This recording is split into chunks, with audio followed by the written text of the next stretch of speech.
Yes. Welcome back to the Cajun Libertarian Live. I am your host, the Cajun Libertarian Noella Lynn. Tonight on TCL Live, Canada bans the saying, "Let's go, Brandon." A New York judge suspends a father's visitation rights. I'm sure you can probably guess why, but we'll talk about it. Updates on the global supply chain crisis. Hint, they're not good, they're bad. And more alarming news coming out of the White House. And we will spend a couple of minutes with Liz Terwilliger for Congress in the 12th District of Pennsylvania tonight on the Cajun Libertarian Live. Coming up next.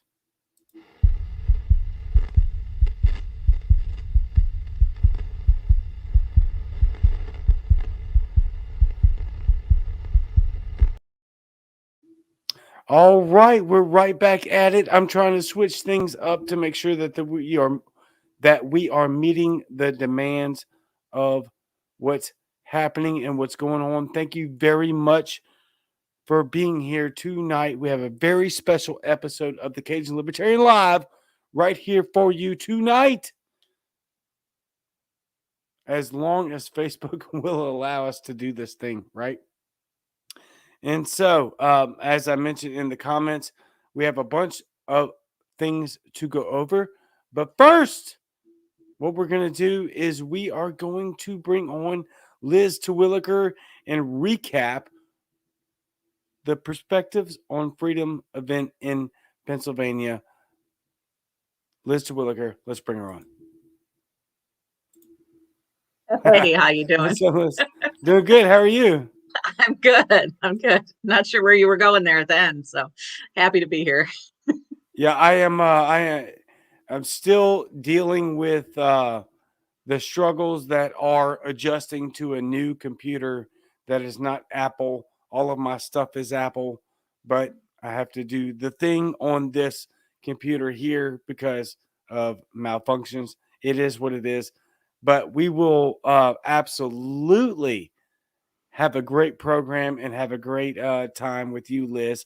How have things been going since the Liz Terwilliger Perspectives on Freedom event?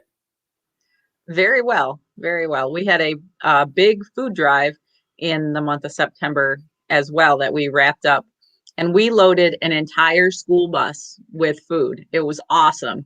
The community really came together throughout the month of September, and we filled a bus with food and delivered it to the food bank. It was amazing. That's awesome. That was the rest of my month of September. But that's a big month, though. How were you able to pull that off? How did you organize that? Well, a lot of community support and community involvement.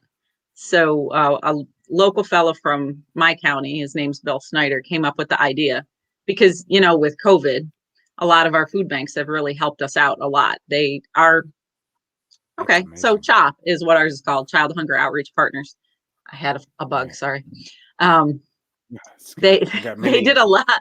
They did a lot for everybody over the last year and a half. And so he wanted to do something to give back. And it's the start of the school year. So he said, hey, why not fill a bus with food? What a great idea. Right. So he called me and he's like, how can we do this? So he found somebody with a bus, and I went around and distributed boxes all over the county to businesses that wanted to participate. And we collected food. And unfortunately, there was a young man, a high school student from our local school district, who passed away back in May, and his birthday was in September. And his family really wanted to do something for him. So we did the drive in his memory. Wow. And really a lot of the success of the drive was his family and friends coming out in support of him. The school he went to, I went to pick up food from them. They're like, our box is full. I'm like, Okay, so I stopped to pick up their box. No, my car was full. Like I couldn't get food from anybody else. The guy, their resource Wow. officer, had to load my car. I've got pictures on my Facebook page of my car full of food. And he's like, you have to be able to see out your rearview mirror. I'm like, yeah, you're a cop. I know. Yeah, fat boy. Anyway, Yeah, I that's could see food in my rearview mirror. It wasn't a problem. But right. so that's what I did after Perspectives on Freedom to relax after the big weekend that we had, which was pretty awesome weekend. So I would say personally that was an amazing weekend. I loved every second of it. I can't thank you enough for bringing me out there. Right, like yeah. exceptional opportunity, just amazing, and absolutely loved every second of it. So I have a lot of questions, or not me. I've had a lot of questions specifically about what was the Liz Terwilliger perspectives on freedom about? What was its central a point of purpose? Why are we doing this? What is wrong with you, woman? Um, so the point of my campaign is to bring in more diverse perspectives into the conversation and to talk about things and have civil conversation. I'm not going to get elected by people that agree with me 100% because Right. nobody does. My husband doesn't even agree with me 100%, and he should, but he doesn't. So Nice. we need to be able to have a conversation and find common ground. And, libertarians like to tell each other, that they're not real libertarians because we have a spectrum of beliefs within the party. There are certain things we all believe in, but then there's things where we have different points of view. So I wanted to get people together and talk about a lot of issues from different perspectives. I want to Right. hear how different people think about things. I have things I haven't made up my mind about, or that I could be wrong about, God forbid. Um, Right. and so the more people that we get into the conversation, the better. So this year, we tried to pull in people from other parties. It didn't work as well as we had hoped it would. Some of them backed out at the last minute, blah, blah, blah, blah, blah. But Right. we had a nice group of people, different perspectives, even though the majority of the people participating were libertarians. We still had some real vibrant conversations. That's a word I'm going to use a lot. Vibrant. No, that's good because it's very relevant. I was there, and they Yeah. were very vibrant. So tell us about a few of those conversations that affected you the most. So one of my favorite things, I don't know if you were still there, happened on Sunday in the Um, session on the Second Amendment. It was Spike Cohen and Steve Sheets were the co-moderators for the event for that session. And it was about looking past the gun because we always get the gun gets blamed for the violence. But so those of us who respect the Second Amendment are like, oh, they're taking our guns. And the people on the other side are like, we gotta take all the guns or we gotta have these laws. right. But it's not the gun. Like there's something else Right. that's causing people to act. The gun isn't like this mystical being that's, magically on its Right. own killing people. So that was the whole point of that conversation. But, you know, in that discussion, we were talking about things that can be done at a local level. Like where can we really make change? And we started talking about like the active shooter drills, whether or not you have um, firearm education in the class in Right. your school district. Like a lot of those are school district decisions. They're not like from on high, and we can have an impact on those kinds of things. And so Right. that was really a fun. It was fun to be like sitting next to Spike Cohen and go, "Hey, but isn't that a local decision?" And have him go, "It is," you know. And Right. so then we were talking afterwards about trying to find a place where we can try to make some change together and see if we can make that happen because we a lot of times I think we accept things that we actually can have some control over. Yeah, no doubt.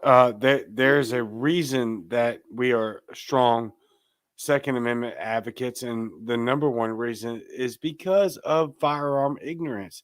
That's a real thing.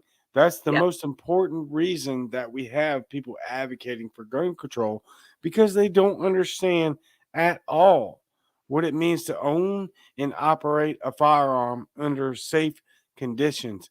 The one thing that I won't say the one thing, but as I was observing from the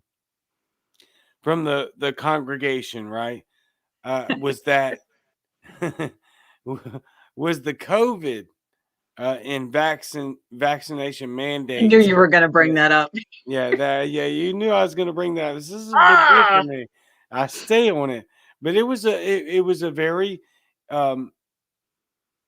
how do I say this? I'm waiting for the adjective. Contention, contentious. It was very It was look. it was vibrant, wasn't it? Vibrant? It was a very vibrant conversation, but it was glorious because the, at the Glorious is a good base word of for it. what you wanted to do, right? Right. Now you're Yeah. good. At the base of what you wanted to do was extrapolate conversation of dissenting opinion, and it Right. worked like gangbusters during that conversation.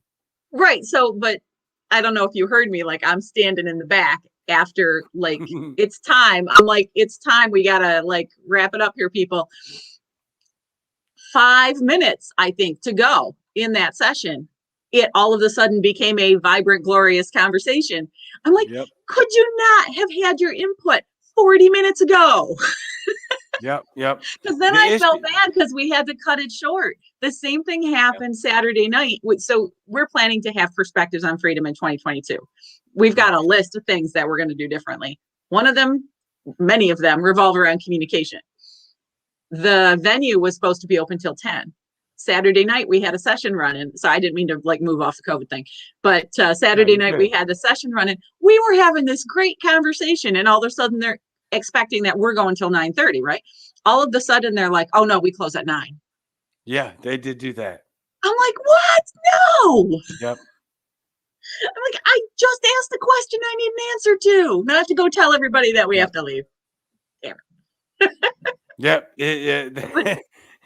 It was So pretty funny because no, sorry, go ahead. no, that's all right. Go ahead. No, I was gonna say it's pretty funny because we were all expecting to be able to hang out and have conversation and talk, but then all of a sudden the freaking literally a brewery like just shuts the whole thing down. Like, wait, what are you doing? Like, sell more beer. There's a lot of Yeah, people here buying beer. I know, What's and I'm going like, okay, on? I'm supporting your private business owner making your decision. Damn it. Yeah. Not the They hurt decision us. I want. Yeah. No, not at all. They definitely hurt us on that. Literally, the perspectives of freedom right there.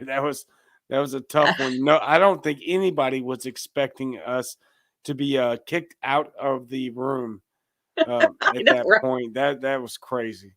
So their perspective was it's their freedom to go home now. yeah, yeah, that's exactly right, and that's Yeah, pretty typical of restaurant servers and bartenders. I'm that's not right. gonna I can't lie. blame them.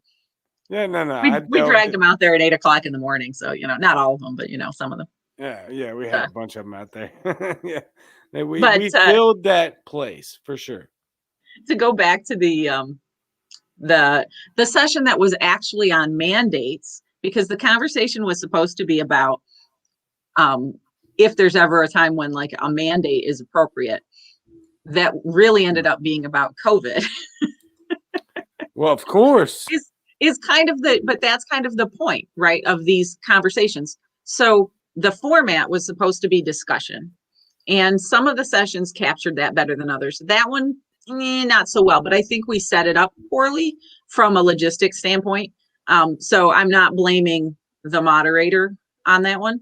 Um, and it was kind of a last minute addition to the agenda because the mandates came down from on high. All of a sudden it's like, Yep. oh my gosh, we have to Yeah. address this craziness. And my Yep. favorite, the mandates against mandates, which just make me want to slam my head into a wall. um, but that's the conversation we wanted to have. but the um, but the whole point of the forum was to have a discussion, and that discussion within the topic is going to go wherever it goes, which is the fun thing for me, is to see what are people interested in talking about on this topic and where are we going. Excuse me. Yeah, and I thought that Certainly. that was the entire perspective of perspectives on freedom was let's actually flesh out and find out what exactly the people want and how exactly that they view these very controversial subjects that are coming through the wire of the United States. And I thought you did a fantastic job of fleshing that out. I thought you did a fantastic job of orchestrating a lot of the meetings and the talking points where you wanted people to engage, and you would be the first one to step up to engage, because really what that's really what it was all about, was having the people voice their opinions. It was not supposed to be a speaker just giving their opinion for 45 minutes. It was, let's talk about this stuff. And I thought that was absolutely advantageous and gorgeous. Well, I appreciate that. I've found a lot that somebody needs to break the ice to Right. have from from the quote unquote audience or congregation. Otherwise nobody wants to be that first person to say something. Although I have to say the welfare discussion had no drought, no paucity of people willing to say something. That was a another vibrant conversation, but it was a Nice. good one. I really am sad that we weren't able to have the environment conversation, because that's another one. So the welfare state, like, we all can rail against the welfare state, but the solution side of that is hard. That's like we all Right. can rail against like the environmental regulations or whatever, but the solution side of that is hard. We need to talk about these things. And I think that if we talk about them more, we can find solutions, but we also can show the rest of the world that, okay, some of us are crazy people, but there are crazy Democrats and Republicans. Our Absolutely. our principles are mainstream American principles, and they're going to agree with us more than they disagree with us. They just don't know it. Hmm. That I love the way that you just said that. That was absolutely perfect, because it's absolutely true. Most of America agrees with what you're saying and what you're doing, which is a direct reflection on the entire movement as to what it is that we're trying to do here. And I think Right. that the voters are going to turn out for you in your district and show that I am hard pressed to think that you won't be elected to Congress next year in 2022. What other ways can we help to get the word out and get you pushed forward, and make sure that we secure your election? Well, yeah, I'm working hard to be not the next Justin Amash, but the elected Amash. No, so first Nice. libertarian to be elected to Congress. No, we always, we're always looking for volunteers and support. And you don't have to live in the district or live in Pennsylvania to volunteer some of your time.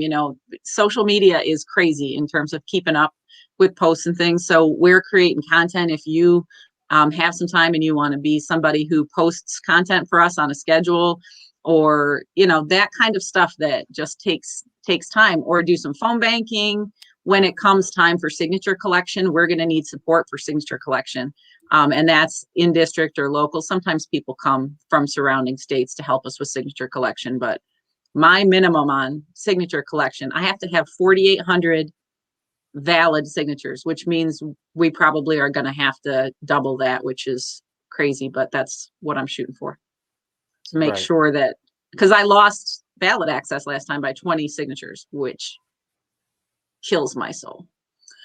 Wow. Yeah. And then I When smile. right. When are you allowed to start collecting signatures? It'll be March before we have signature collection. They have to draw the district lines. In fact, I testified Crazy. today at a redistricting hearing, and our state legislature draws the congressional district lines, and we have an entirely Republican legislature. I mean, it might as well be Republican legislature. And then we have a Democratic governor who then reviews it. So it's going to the court. You just, it's like whatever. But That's hopefully incredible. they won't change things too much. We'll see. That is unbelievably corrupt, unbelievably absurd. But Well, you have a I'm optimistic. I'm sure that they are not going to let their partisan politics influence the way they draw the map. I'm sure it will be totally based on demographics and science and, keeping communities together and the things that are most important to us. Yeah. Yeah, I love your But, optimism. we have elected judges too. So then it goes to the court and then depends on who, whatever. It doesn't matter because we don't have equity in ballot access. So Nope. why not have inequity in your district as well? I mean, what difference does it make? The person I ran against last time, both people, so the Democrat and the Republican, had to collect 1,000 signatures. I had to collect 1,800. This time, whoever I run against will have to collect 1,000 signatures, and I'll have to collect 4,800 at least. So, I mean, but according to our Constitution, our elections are fair and equal. So, I mean, it's whatever. According to our Constitution, they're supposed to be, but we have destroyed the Constitution. So yeah, our Pennsylvania Constitution too. Yeah. So I have a soapbox that I'm sitting on. Apparently, I could be standing on. Sorry, I could take up your whole time.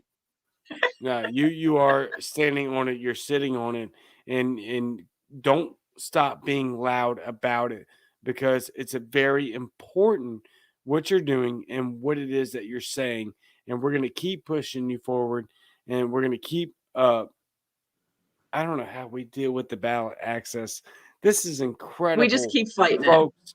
I mean, look, the discrimination is real. That's the part that the duopoly doesn't want to understand or acknowledge is that, yes, there's real discrimination, but it's against third-party ballot access. It's not against your two-party system. It's incredible. So thank you, Liz, for coming on and giving us an update. Thank you for your support. I appreciate it. Oh, yeah, absolutely. You got me 100%. No doubt. You got me. And so we'll be checking in with you quite often. And at the very least, I'll see you again in March, I think. Right? And for anybody that doesn't think otherwise, this is a joke. I'll send you a write-in ballot so you can vote for me. Yeah, send write-in. Hey, look, at the point we're at right now, just send me a write-in damn ballot.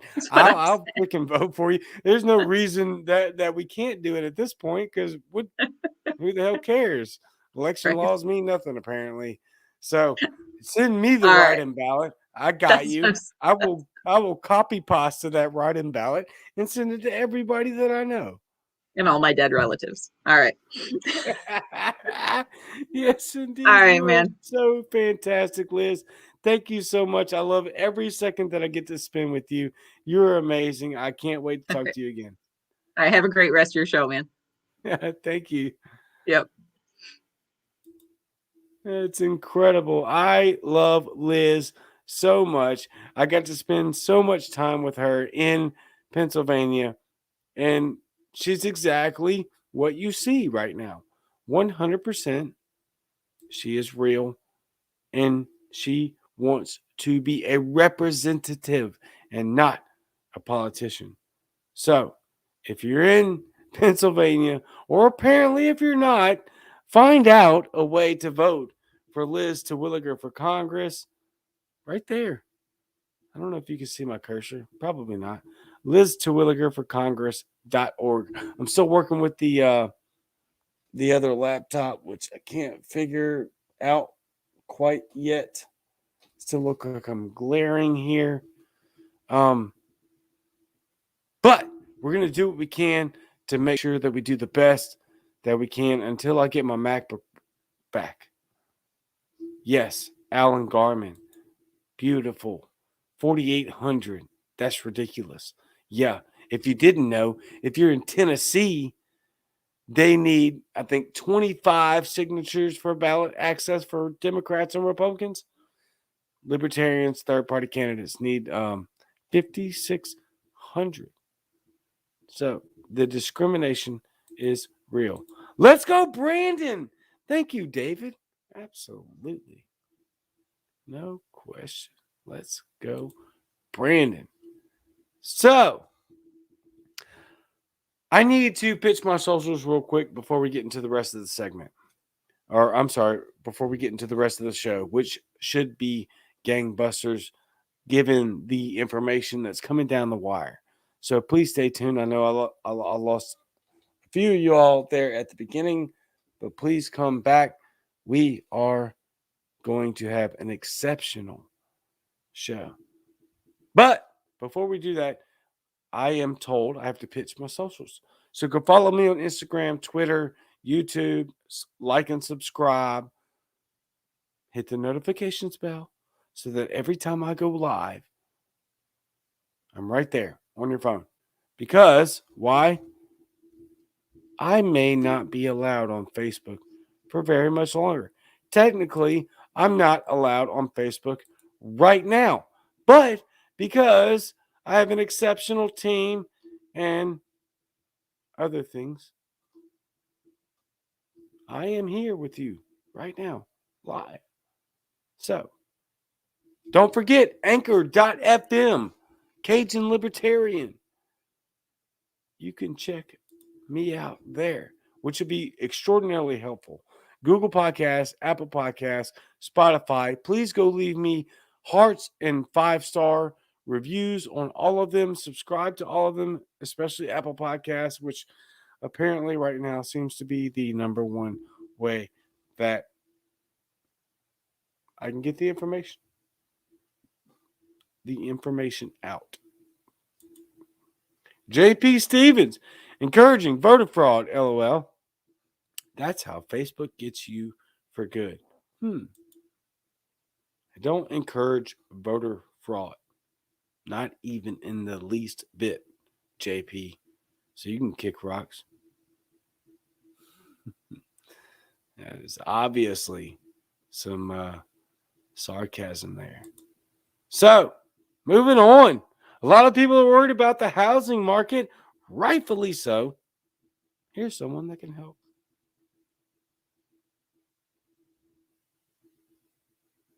If I can find the graphic, there's so many now. So many sponsors. It's incredible. It's crazy. Oh, there she is. If you are worried about the housing market, here's someone that can help, especially if you're in South Louisiana, Texas, South Mississippi. Laura Province, your home is your sanctuary. Wow, this is very small. That's what she said on my screen because I am not working with my MacBook. I'm working with an Acer laptop. Laura Province, K2 Realty. Your home is your sanctuary. As a second generation real estate agent, Laura Province knows the importance of helping her clients navigate through the home buying and or selling process. Whether you're buying and or selling your first home, a second investment property, or seeking that dream retirement market residence, you will have a seamless experience at K2 Realty. So check out Laura Province at K2 Realty LLC. I will have to do. I'm gonna have to put that on my phone apparently because holy smokes, that is very hard to read on that tiny screen that I have right now, which is a very, very tiny screen. Now let's get to our headlines, and here we go. Made this meme yesterday. The confusion between yams and sweet potatoes is actually racist. I got blowback for this. Like, literally, people were upset that I made this meme. I guess I need to remove the banner so you can see the rest. I have to get off this planet. The confusion between yams and racist. Lord have mercy. The confusion between yams and sweet potatoes is actually racist. Is it though? Come on. Newsflash. Breaking news. No, it's not racist. But let's figure out what they're talking about really quick. Hey, I made it, says Jason Lyon. Thank you. Bearded Truth. Mr. America. Lesser beer than mine, still a fantastic podcast on Muddy Waters Media. So check them out. All right, let's get into why the confusion between yams and sweet potatoes is actually racist. It's not. Roots are racist, but if I say too much, I'll get way ahead. Oh, okay. So here's from the article. For many people within the United States, the terms yam and sweet potato are used interchangeably to describe the sweet, starchy goodness that acts as the perfect side dish to meals, or the marshmallow cinnamon dessert inspired candied yams served in the fall. However, yams and sweet potatoes are completely different vegetables. Shocker, right? It's not. We all know that yams and sweet potatoes, if you didn't, now you know they are different vegetables, but they are almost the same. So, if you're confusing yams and sweet potatoes, let's find out if you are actually racist for doing that. You aren't. But we're going to explore it a little bit and flesh it out because that's what we do to highlight the stupidity of America in 2021. Sweet potatoes, or I'm sorry, however, let's see, yeah. However, yams and sweet potatoes are completely different vegetables. We know that. Yams actually have a starchy and rough brown texture and are consumed in West Africa, Asia, the Caribbean, and Latin America.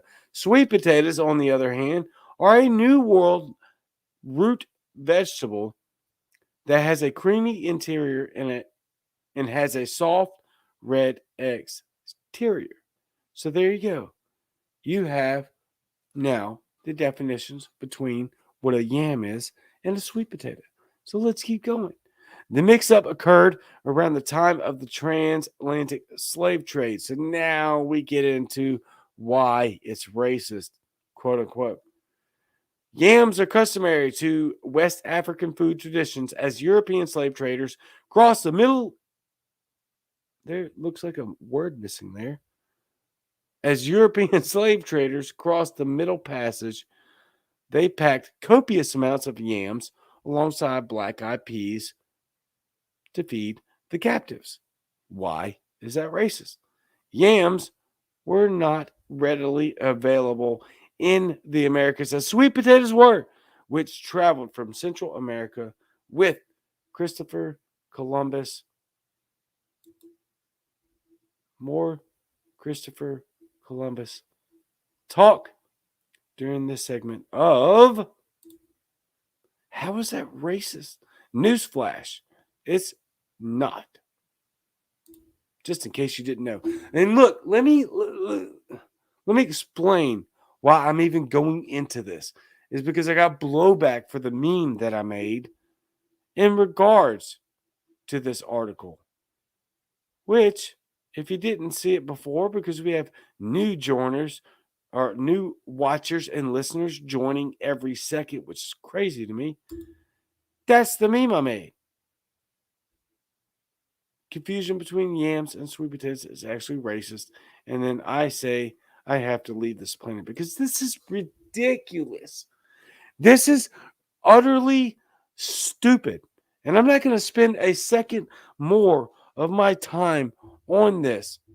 I got all these freaking stupid notes of why the confusion between yams and sweet potatoes is rooted in racism. But that doesn't matter. All that matters is that no, you are not racist if you confuse yams and sweet potatoes. And that's the bottom line. It doesn't matter what dumbass, uh, ignorant, racist, uh, I don't even know what the word I'm looking for is, um, intention is behind the root of it. That is irrelevant. Don't let these people gaslight you into thinking that you're racist with a dumbass headline like this. the confusion between racist and sweet potatoes. That actually should be the headline. It should be between yams and sweet potatoes, exactly what it was. But it's so dumb because this is what they do. They habitually try to gaslight you into thinking that this is something that you're racist over, and you're not.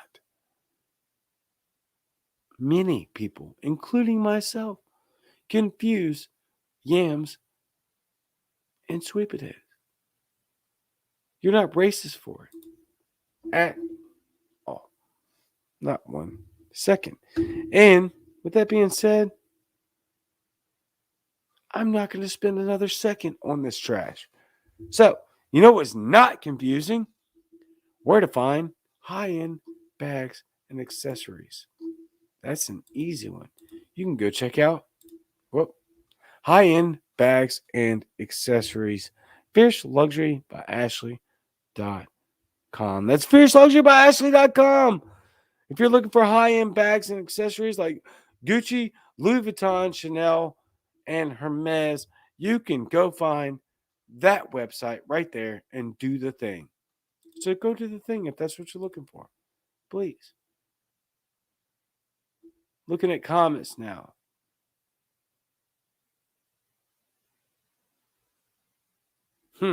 That's funny. I didn't know they weren't the same, but hey, everything will eventually get around to being racist. Vegetables, insects, dirt, whatever. Exactly. Alan, same commenter. Did you see the YouTuber who said she's done with the left? Because you can never be woke enough. I didn't, but that's an absolute freaking fact. That's the point. To drive you into utter insanity in thinking that you are racist or you are bigoted for absolutely no reason. So, let's get back to our notes here. What's up next? Oh, this is not good. Very not good here. Not good at all. So, I was looking for a graphic for something. It isn't there. I never posted it. But by the way, if you're not actively racist, guess what? You're not racist. The more you know. You have to know you're being a racist to be racist. So, if you're confusing, that doesn't even need to be fleshed out. Moving on. The more you know. If you don't hate people for the color of their skin, then you're not racist. This is ridiculous. This is absurd. It's just divide and conquer. So, moving on, a Manhattan judge suspended a Long Island father's visitation with his toddler daughter unless he submits COVID-19 tests on a weekly basis or gets vaccinated, despite the man having already contracted the virus. So, as I posted in the headlines, as you probably know, that's exactly why the guy was denied parental visitations to his child by a judge. A judge. Because he isn't vaccinated. So let's hear the reasoning for it, which you already know is incredibly insane. This is from the judge. Here, in person, parental access by a defendant is not in the child's best interest.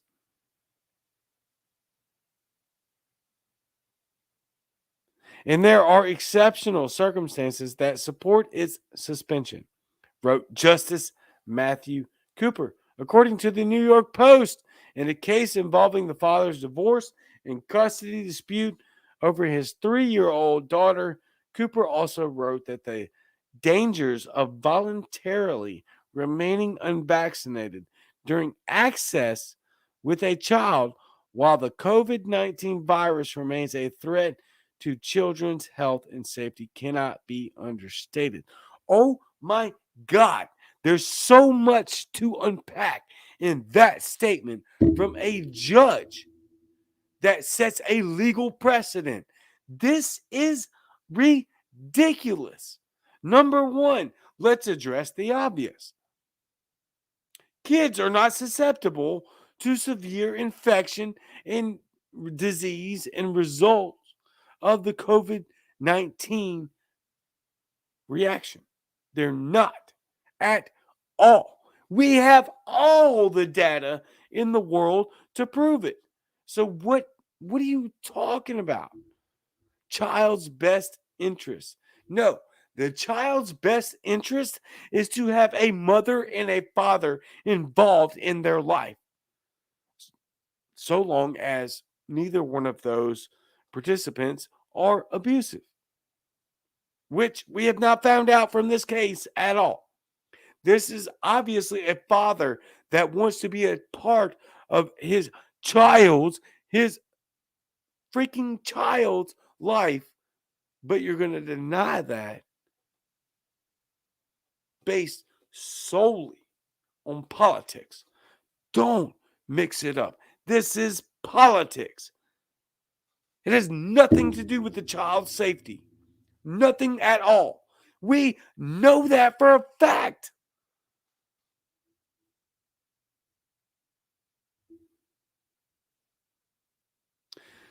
The father's lawyer told the New York Post last week that he was previously infected, and he calls it the CCP virus, the Chinese Communist Party virus. And look, I'm here to tell you, I love it. So, which causes COVID 19, arguing that the man has natural immunity and therefore doesn't need the vaccine. Several studies, including a landmark research paper from Israeli researchers in late August, have found that natural immunity provides robust and long lasting protection from the or against the CCP virus. Again, that's glorious. And in some cases, it's superior. It is superior to the 2-dose Pfizer vaccine. Technically, it is superior to all vaccines, according to this Israeli study and many studies. Many. Plus the fact that we already knew that. We already know that natural immunity is better than man made immunity. This isn't breaking news. I've talked about it at great length. This isn't news. We already know. All right, moving on. It's an incredibly important one that highlights the extraordinary times we're living in. Let me back up here. Sorry. I am scattered all across the notes here. The judge must feel that 80 million Americans who are not vaccinated are placing their children at imminent risk of harm, and therefore the courts should intervene and remove those children from their parents. Rosen continued to say, which is the defense lawyer. This is an absurd position to take. However, the mother's lawyer praised the judge's ruling. I am shocked because she wants to make money. He or she wants to make money. Period. End of discussion. It's an incredibly important one that highlights the extraordinary times we're living in, and it reinforces that a child's best interests are paramount, that defense lawyer told to the New York Post. Yes, I agree. The child's best interest is paramount. That does not include the father being vaccinated. No, it does not, because children are not at risk for this. What they are at risk for is losing sound parental guidance. So you are actively putting the child's life in education and upbringing at risk on a false narrative based on strictly politics. Politics. 100%. Incredible. Incredible. Go check that out. Very easy to Google. New York judge actually eliminates a child's, or I'm sorry, well, and the child, father's ability to interact and engage with his child based on him being vaccinated or providing a weekly test. Just incredible.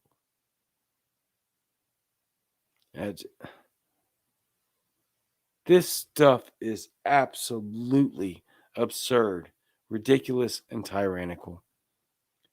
So we'll get to a couple quotes here from Jim Psaki, and then we're gonna cut it off. I'll finish the rest of it off on Wednesday night. Federal law overrides state law, says Jim Psaki. So the rule's legal standing is unquestionable in our view. Incredible. The power, this is the 10th Amendment of the Constitution. Let me go back to Psaki's quote. Federal law overrides state law so that rules legal standing is unquestionable in our view. Here's the 10th Amendment. The power is not delegated to the United States by the Constitution, nor prohibited by it to the states or reserved to the states respectively or to the people. There is a ton of memes and things and quotes going around talking about how stupid this is. Make no mistake, this is not stupidity. This is unquestionably intentional. 1000%. Because they are banking on the ignorance of the American people, which it has worked out great for a long time now, decades. This is why we're in the position we're in, because there aren't enough advocates for the Constitution and constitutional rights and advocating for freedom out there because we don't understand it, because we're not taught it, because public school system is a joke. All right, that's not an accident. She didn't say that by accident. Last quote by Psaki, and then we're going to get up out of here.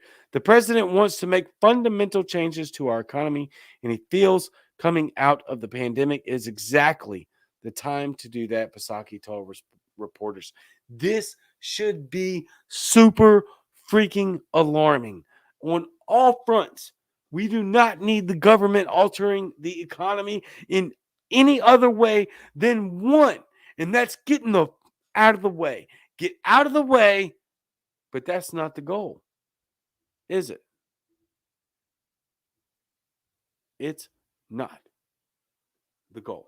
The goal is more control and more government overreach.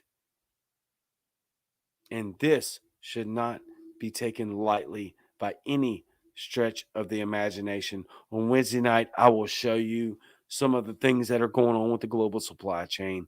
And right here in my home state, in my area, in my grocery stores, there's nothing fear mongering about this. This is 100% absolutely real.